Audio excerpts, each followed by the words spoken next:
വിശുദ്ധ Ignatius Loyola. അദ്ദേഹം ചെറുപ്പത്തിൽ പ്രശസ്തിക്ക് വേണ്ടിയിട്ട് സൈന്യത്തിൽ ചേർന്നു. നല്ലൊരു സൈന്യാധിപനായി തീർന്ന് നല്ല പേരെടുക്കണം. ഫ്രഞ്ച് സൈന്യത്തിനെതിരെ യുദ്ധം ചെയ്തുകൊണ്ടിരിക്കുക. ആ യുദ്ധം ചെയ്തുകൊണ്ടിരിക്കുന്ന സമയത്ത്, നനച്ചിരിക്കാത്ത സമയത്ത് ഒരു തീയുണ്ട വന്ന് ഈ ഇഗ്നേഷ്യസ് ലയോയുടെ കാൽമുട്ട് തുളച്ചു കയറി. എന്നിട്ട് സൈന്യം അവനെ പുറത്തേക്ക് കൊണ്ടുപോയി, ഹോസ്പിറ്റലിൽ കൊണ്ടുപോയി ചികിത്സകൾ.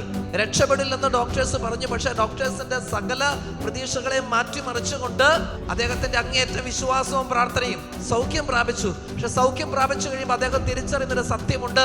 അദ്ദേഹത്തിന്റെ കാലിനൊരു മുടന്ത്. ഇനി യുദ്ധം ചെയ്യാൻ സൈന്യത്തിൽ പോകാൻ പറ്റില്ല. നൊമ്പരത്തിന്റെ വേദനയുടെയും കാലഘട്ടങ്ങളായിരുന്നു അദ്ദേഹത്തിന്റെ മനസ്സിലെ വലിയ ഒരു പരിവർത്തനത്തിന്റെ നാളുകളായിട്ട് മാറിയത്.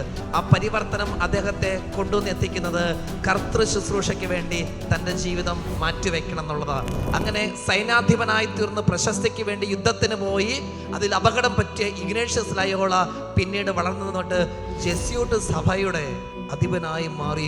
എത്രയോ വിശുദ്ധാത്മാക്കളെ ലോകത്തിന് സമ്മാനിച്ച വലിയൊരു സഭയുടെ ആരംഭകനായിട്ട് കർത്താവ് അദ്ദേഹത്തെ എടുത്തുയർത്തി. നമ്മുടെ ഫ്രാൻസിസ് മാർപ്പാപ്പ ഉൾപ്പെടെ വരുന്ന ഒരു ജെസ്യൂട്ട് സമൂഹത്തിൻ്റെ വലിയ ആരംഭകനായിട്ട് ഈ ഇഗ്നേഷ്യസിനെ കർത്താവ് രൂപപ്പെടുത്തി എന്നുള്ളതാണ്.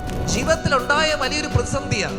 അറിയപ്പെടണം, വലിയൊരു സൈന്യാധിപനാകണം. പക്ഷെ ഒരു അപകടം, നനച്ചിരിക്കാത്ത സമയത്ത് സംഭവിക്കുന്ന ഒരു അപകടം ജീവിതത്തിന്റെ താളം മുഴുവൻ തെറ്റിയെന്ന് നമ്മൾ ചിന്തിക്കും.